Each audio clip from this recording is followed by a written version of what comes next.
56 તારીખ છે 2/2/2022 બરાબર અને બુધવાર જુઓ 2/2/22 હે ને બધા બગડા જ છે સારું હવે આપણું ટોપિક ચાલે છે કાપડ અને તેની બનાવટ તો સૌથી પહેલા આપણે કયું આપણે શીખ્યા છે ભાઈ કોટન સુતરાઉ કોટન સુતરાઉ એટલે કોટન ભાઈ એ શેમાંથી મળે છે આપણને કુદરતી મળે છે અને રૂમાંથી બને છે બરાબર બીજું શીખ્યા હતા આપણે શણ ભાઈ શણ શેમાંથી મળે છે ભાઈ એનું ખેતી એ પણ વનસ્પતિમાંથી કુદરતી મળે છે અને આ શણ શેમાંથી બને છે ભાઈ એ ઝાડ ઉગાડે ને એના થડ કાપી અને એને પલાળી રાખે અને પલાળીને પછી એમાંથી પોચું બને એટલે છૂટા રેસા છૂટા પાડે છે તો કોટન અને શણ ભણ્યા હવે આજે આપણે રેશમ ભણવાનું છે બરાબર ભાઈ રેશમી કપડું કેવી રીતે મળે છે આપણને તો ભાઈ એ પણ એક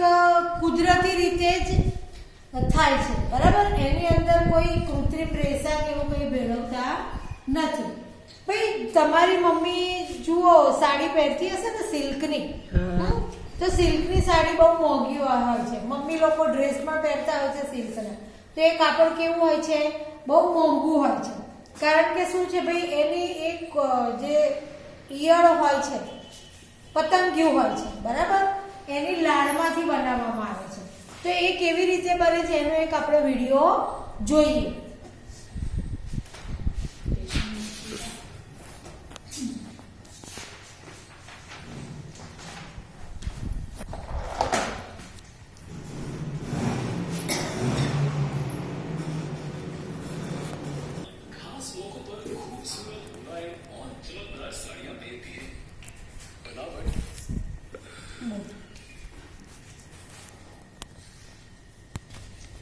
सुंदरता और कपड़े की चमक बहुत ध्यान और प्रशंसा आकर्षित करती है लेकिन ये कौन सा कपड़ा होता है ये और कुछ नहीं सिल्क है जी हाँ आपने ये टर्म को कई बार सुना होगा चलिए अब ये समझते हैं कि आखिर सिल्क है क्या और फाइबर्स कैसे प्राप्त किए जाते हैं शुरू करने से पहले क्या आप हमें बता सकते हैं कि सिल्क के फैब्रिक्स कहां से मिलते हैं क्या ये कोई पौधे से मिलते हैं या फिर कोई जानवर से जी हाँ एक जानवर से ये छोटा सा वर्म जिसे सिल्क वर्म कहते हैं ये हमें सिल्क के धागे देता है लेकिन हमें ये धागे इतने छोटे से जीव से कैसे मिलते हैं और ये छोटा सा जीव हमें कितने धागे दे सकता है चलिए इस पूरे प्रोसेस को समझने के लिए सिल्क वर्म की लाइफ साइकिल को देखते हैं सबसे पहले स्टेज में मादा मॉथ पत्तों पर अंडे देती है मॉथ्स कौन से पौधों के पत्ते को चुनते हैं पौधे जैसे कि मलबेरी के पत्तों को चुना जाता है तो एग स्टेज पहला स्टेज है अगले स्टेज में अंडे लार्वे में विकसित होते हैं लार्वे कुछ ऐसे दिखते हैं जी हाँ ये वर्म जैसे स्ट्रक्चर्स होते हैं लार्वे मलबेरी पत्तों को खाकर साइज में बढ़ते हैं तो ये धीरे धीरे बढ़ते हैं लार्वे की ग्रोथ स्टेज का एक साइंटिफिक नाम है इसे इंस्टार कहते हैं इंस्टार का मतलब कि इंसेक्ट लार्वा के दो मोल्टिंग प्रोसेसेस के बीच का फेज तो इस केस में हम कह सकते हैं कि लार्वे फर्स्ट इंस्टार में बढ़ते हैं second instar third instar and so on जब तक ये खुद को पर्याप्त भोजन नहीं खिला लेते एक बार जब लार्वे पर्याप्त मात्रा में खाना खा के संतुष्ट हो जाते हैं जो कि पत्तियां हैं वे अगले स्टेज में प्रवेश करते हैं ये स्टेज उनका रेस्टिंग स्टेज है तो रेस्टिंग के लिए उन्हें अपने चारों ओर एक आरामदायक कवर चाहिए होगा जैसे कि सोते समय हमें कंबल की जरूरत होती है उसी तरह इन लार्वे को भी अपने चारों ओर एक कवर की जरूरत होती है यही वो वक्त होता है जब वे अपने मुंह से स्लाइमी धागे जैसे स्ट्रक्चर्स सिक्रीट करते हैं ये इन धागों को सिक्रीट करते समय अपना सिर सभी दिशाओं में घुमाते हैं इस मूवमेंट के कारण धागों का एक मोटा कोट उनके पूरे शरीर के चारों ओर बन जाता है इस कोट को कुकून कहते हैं क्या आप जानते हैं कि ये कुकून हमारे लिए बहुत महत्वपूर्ण है क्योंकि ये ही वो स्ट्रक्चर है जो हमें सिल्क के धागे देता है जिसे हम बाद में प्रोसेस करते हैं कुकून बन जाने के बाद इसके अंदर का लार्वा रेस्ट करना शुरू कर देता है और ये अपने लाइफ साइकिल के अगले स्टेज में प्रवेश करता है जिसे प्यूपा स्टेज कहते हैं प्यूपा स्टेज में ऑर्गेनिज्म से सील होता है, जिसका मतलब कि वो आमतौर पर नहीं हिलता और ये वो ऑर्गन्स डेवलप करना शुरू कर देता है जो अडल्ट मॉथ्स में होते हैं। तो यहाँ प्यूपा कुकून में रहता है और अडल्ट में डेवलप होना शुरू होता है। इसके पूरी तरह डेवलप होने के बाद अगला स्टेज है अडल्ट स्टेज। मैच्योर मॉथ अब कुकून तोड़कर उड़ने के लिए तैयार है। ये एक सिल्कवर्म का पूरा लाइफ साइकिल है। तो क्या अब आप हमें बता सकते हैं कि सिल्क इन जानवरों से कैसे प्राप्त किया जाता है? कुकून सिल्क के धागों का मेन सोर्स है। जैसे ही प्यूपा एक बार अडल्ट बन जाता है और कुकून छोड़कर उड़ जाता है, कुकून्स को जमा किया जा सकता है और धागों को प्राप्त किया जा सकता है। कुकून में मौजूद धागे बहुत ही स्ट्रांग होते हैं। ये स्टील के धागों जितने स्ट्रांग होते हैं। इन धागों को आगे प्रोसेस करने से हमें सिल्क फाइबर्स मिलते हैं। ये थे सिल्कवर्म के लाइफ साइकिल के 4 मुख्य डेवलपमेंटल स्टेजेस। पहले आते हैं अंडे, फिर लार्वल स्टेज, उसके बाद प्यूपल स्टेज और अंत में अडल्ट स्टेज, जहां मैच्योर मॉथ्स कुकून से उड़ जाते हैं। लेकिन हमें ये कुकून्स कहां से और कैसे मिलते हैं? क्या हमें जंगलों में जाना पड़ता है जहां मलबरी पेड़ होते हैं, या कोई दूसरा तरीका है इन्हें प्राप्त करने का? सिल्कवर्म्स को खास खेतों में पाला जाता है। इन सिल्कवर्म्स को पालना ही अपने आप में एक लाभदायक इंडस्ट्री है। सिल्कवर्म्स के कल्चरिंग की प्रैक्टिस को सेरीकल्चर कहा जाता है। अगले वीडियो में हम सेरीकल्चर को देखेंगे और ये समझेंगे कि सिल्क के फैब्रिक्स कुकून से कैसे प्राप्त किए जाते हैं।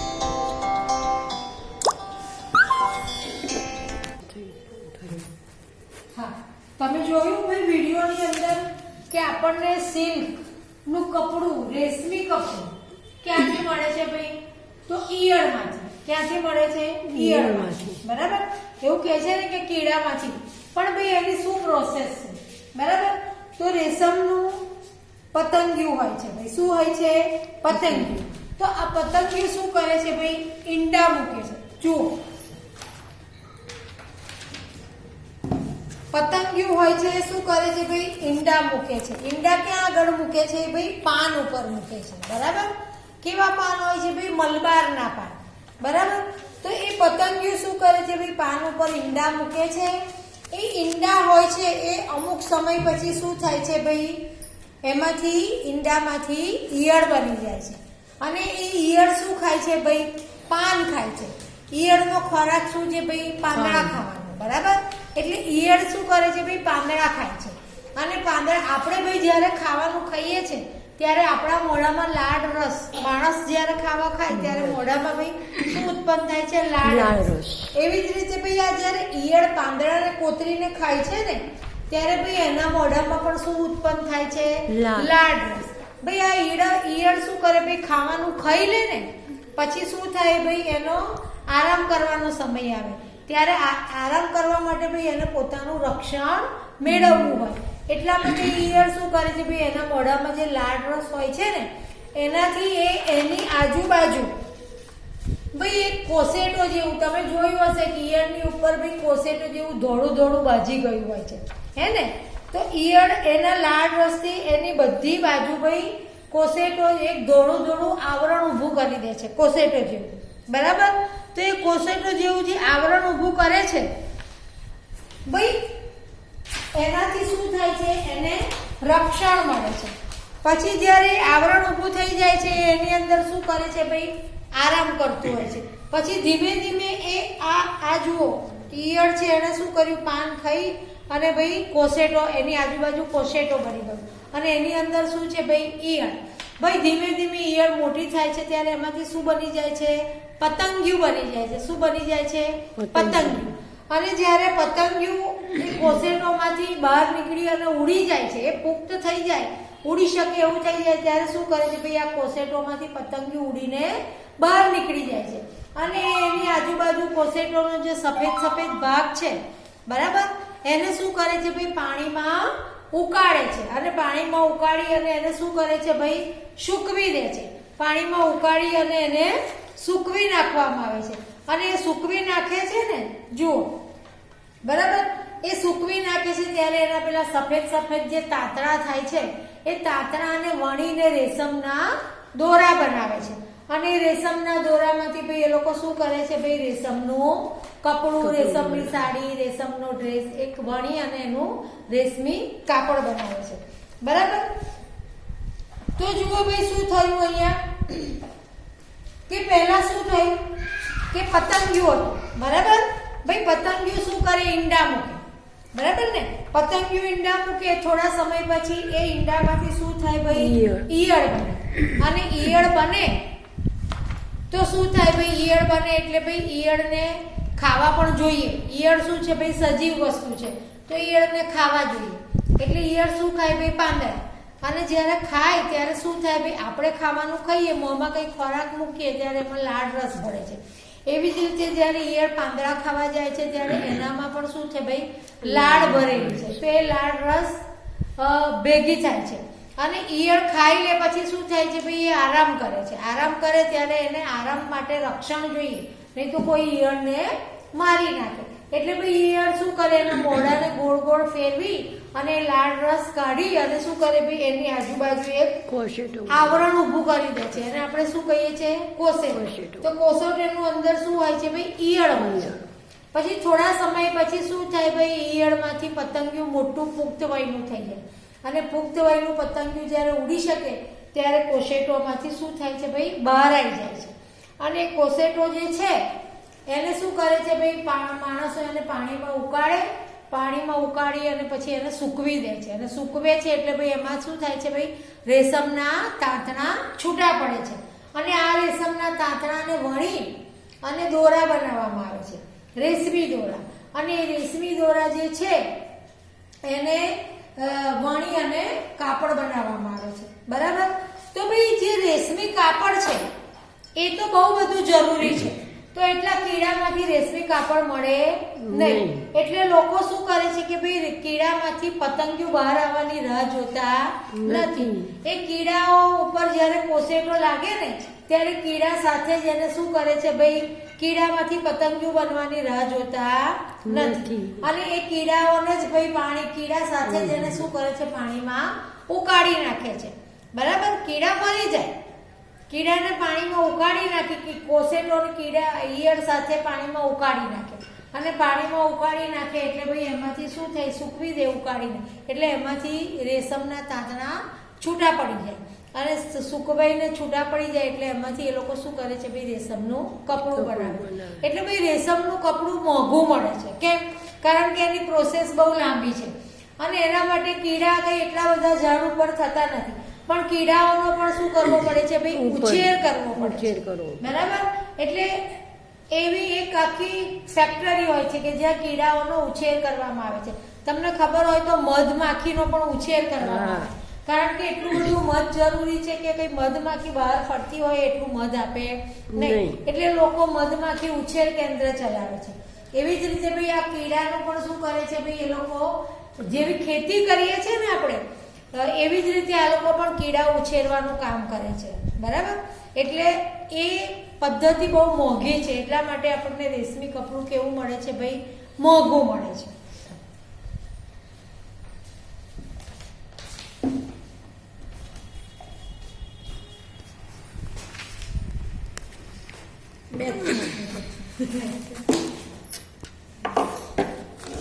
હા, કે કીડામાંથી પતંગિયું બને ત્યારે રાહ જુએ તો એટલે આ લોકો એવું જ કરે, કીડા ઉછેરે. એની આખી એક સિસ્ટમ છે એ કીડા ઉછેરીને પછી એને કીડા કોસેટો અને કીડા સાથે જ ઉકાળી નાખે, ઈયળો મરી જાય. હે, એ પાન ઉપર. હા, જો પાન એવી આખી એક બતાવી છે, એ આ લોકોને બતાવવાનું નથી, મેં જોયું એક લિંક મોકલી, એમાં બધા વિડીયો છે જુદા જુદા.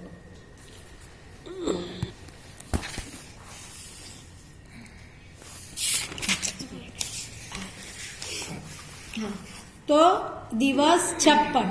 રેશમનું કાપડ બીજા કાપડની સરખામણીમાં મોંઘું શા માટે હોય છે, બરાબર. તો ભાઈ કેમ મોંઘું હોય છે મેં તમને સમજાવ્યું, હે ને, કે ભાઈ કીડા ઉછેરવામાં આવે છે, કીડા ઉછેરે, કીડા પછી શું કરે ભાઈ, એની આજુબાજુ પેલું કોટ બનાવે, કોસેટો જેવું ધોળું ધોળું, બરાબર ને. અને પછી ભાઈ એને ઉકાળે, એને ઉકાળીને સૂકવવામાં આવે, એને સૂકવી અને એમાંથી તાંતણા છૂટા પાડવામાં આવે છે અને એ રેશમના જે તાંતણા છે એને વણી અને દોરા બનાવે છે અને દોરાને વણી અને ભાઈ શું કરે છે, કપડું બનાવવામાં આવે છે. એટલે એ પ્રોસેસ બહુ મોંઘી હોય છે, બરાબર. અને ભાઈ એક કીડો બહુ ઓછું રેશમ આપી શકે, એટલા માટે રેશમી કપડું, રેશમી કે તમે સિલ્ક કહો, એ કેવું હોય છે ભાઈ, મોંઘું હોય છે, બરાબર. નીચે આપેલા રેશમના કીડા અલગ અલગ સ્ટેજને યોગ્ય ક્રમ આપો. રેશમના કાપડ બનાવવાની ક્રિયા, બરાબર. ભાઈ પહેલું સ્ટેજ કયું છે, પતંગિયું, બરાબર ને. પહેલું સ્ટેજ કયું છે, પતંગિયું. ભાઈ એક પતંગિયું પુખ્ત વયનું હોય તો જ એ ઈંડા મૂકી શકે. તો ભાઈ પતંગિયું હોય તો જ શું થાય ભાઈ, ઈંડા. એટલે પહેલું સ્ટેજ કયું છે ભાઈ, પુખ્ત પતંગિયું, બરાબર. પછી પતંગિયું શું કરે છે ભાઈ, ઈંડા મૂકે છે. અને એ ઈંડા જે મૂકે છે એ કયું સ્ટેજ છે ભાઈ, બીજું સ્ટેજ છે. ભાઈ ઈંડા મૂકે એને ભાઈ ઈંડા હોય છે એમાંથી ધીમે થોડા દિવસ ઈંડામાંથી ભાઈ શું થાય છે, ઈયળ નીકળે છે, બરાબર ને. ભાઈ તમે ઘરે મરઘી રાખો છો તો મરઘીમાં પણ એવું હોય છે કે મરઘીના ઈંડા થોડો સમય રહે તો પછી એમાંથી શું થાય છે, બચ્ચું થાય છે, બરાબર ને. એવી જ રીતે ભાઈ અહીંયા શું છે ભાઈ, આ ઈંડામાંથી ઈયળ નીકળે છે અને ઈયળ ધીમે ધીમે મોટી થાય અને ખાવા જોઈએ તો ભાઈ ઈયળ શું ખાય છે, પાંદડા ખાય છે. અને પાંદડાને કોતરીને ખાય છે ત્યારે ભાઈ એનામાં શું છે ભાઈ, લાળ રસ ઉત્પન્ન. એટલે ત્રીજું સ્ટેજ કયું છે ભાઈ, આ ઈયળનું.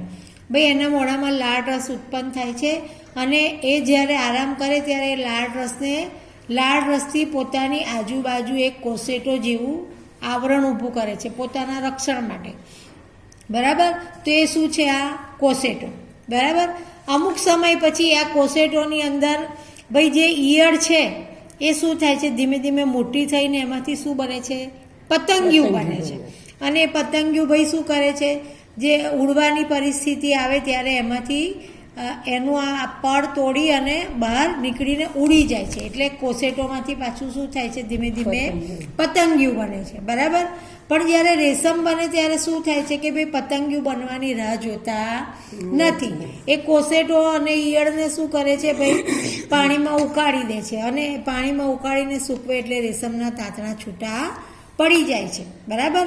અને રેશમના તાંતણા છૂટા પડે એને શું કરે છે ભાઈ, એ તાંતણામાંથી વણી અને દોરા બનાવે છે અને એ દોરામાંથી વણી અને શું બનાવે છે ભાઈ, રેશમી કાપડ બનાવે છે, બરાબર. તો કયું સ્ટેજ પહેલું છે, મુખ્ય પતંગિયું, પુખ્ત પતંગિયું. બીજું સ્ટેજ છે ઈંડા. ત્રીજું સ્ટેજ છે ઈયળ અને ચોથું સ્ટેજ છે ભાઈ કોસેટો. અને કોસેટોમાંથી ભાઈ છેલ્લે પાછું શું થાય છે, પતંગિયું થઈ જાય છે, બરાબર. ઉડીને પુખ્ત વયનું થાય એટલે એ આ પણ એક શું છે ભાઈ, એની સાયકલ છે, બરાબર. તો પ્રોસેસ લખીને ફોટો પાડીને મોકલજો.